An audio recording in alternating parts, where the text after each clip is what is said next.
بسم الله الرحمن الرحيم، والصلاة والسلام على سيدنا محمد عليه الصلاة والسلام. أهلا بكم حبايبي. النهاردة فيديو العزومة، عزومة كبيرة، رمضان كريم. الله أكرم. احنا عندنا عزومة عند أختي لكم النهاردة من المطبخ بتاعها. طبعا دي فراخ بلدي مسلوقة لسه بقى تتحمر. دي الصلصة بتاعتها مجهزينها، الصوص اللي احنا هنعمله ونحمره فيه ونحط كده ونحط تحت الشوايه وفي الفرن عشان يتحمر. عباره عن صلصه ومعلقه عسل والتوابل بتاعتنا دي هندهن بيها الفراخ اللي انتوا شايفينها دي علشان نحطها تحت الشوايه. طبعا احنا عاملين فراخ كتير النهارده عشان ما شاء الله عاملين مائة رحمات النهارده. عازمين ناس، فما شاء الله يعني الفراخ ما شاء الله. اللهم صل وسلم وبارك على سيدنا محمد. فعمالين بقى، وحتى لقينا الفراخ عاوزين فراخ، جبنا برضو فراخ نسلقها تاني وانتوا شايفين في الحله اهي. في فرخه تاني بقى لقينا الفراخ قلنا لا مش هتقضي، هنجيب فرخه تاني نسلقها. ورق اللورا وحطينا الحبهان والمستيكه عشان سلقه الفرخه. وعاملين طبعا محاشي بقى وحاجات جميله.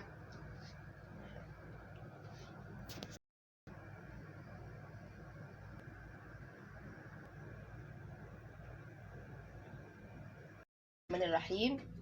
ده بقى المحشي، تنجان وفلفل اللي انتوا شايفين. اللهم صل وسلم وبارك على سيدنا محمد عليه الصلاة والسلام. هنا بقى الكوسة والفلفل ما شاء الله، ولا حول ولا قوة بالله العلي العظيم. طبعا بقى ذكر البط الكبير ده هو، اللهم صل وسلم وبارك على سيدنا محمد عليه الصلاة والسلام. ده العملاق ده هو، اللهم صل وسلم وبارك. طبعا ده كله لسه بقى هيخش الفرن عشان ياخد لون زي الفراخ. الخلطه اللي انا قلت لكم عليها دي هنندهله برده بيها بقى. والمحاشي انتوا عارفين بقى في صينيه مكرونه في الفرن هنوريها لكم برده ان شاء الله باذن الله.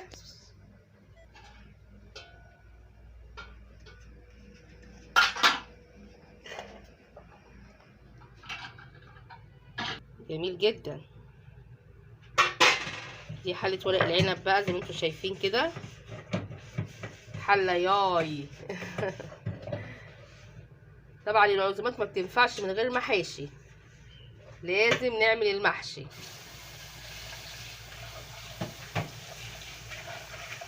طبعا انا بحب اشكر كل القنوات حبيبتي الجميله اللي بتعلق لي وتقول لي كلام جميل جدا والله، يعني الله يبارك لهم. وبشكر كل الناس الجميله اللي دخلت عندي قناه جديده، وارجو يكون القناه بتاعتي تعجبهم ان شاء الله باذن الله.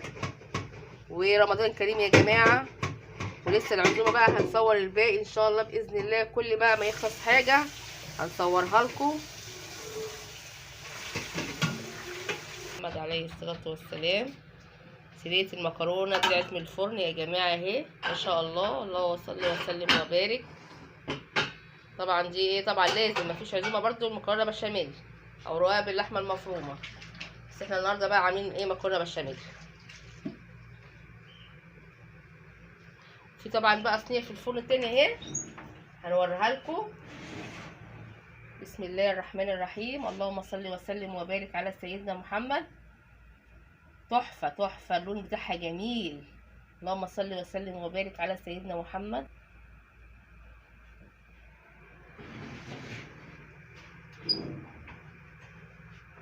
طبعا كل ده بقى العزومه، ربنا يا رب يبارك لنا فيها يا رب كده. هو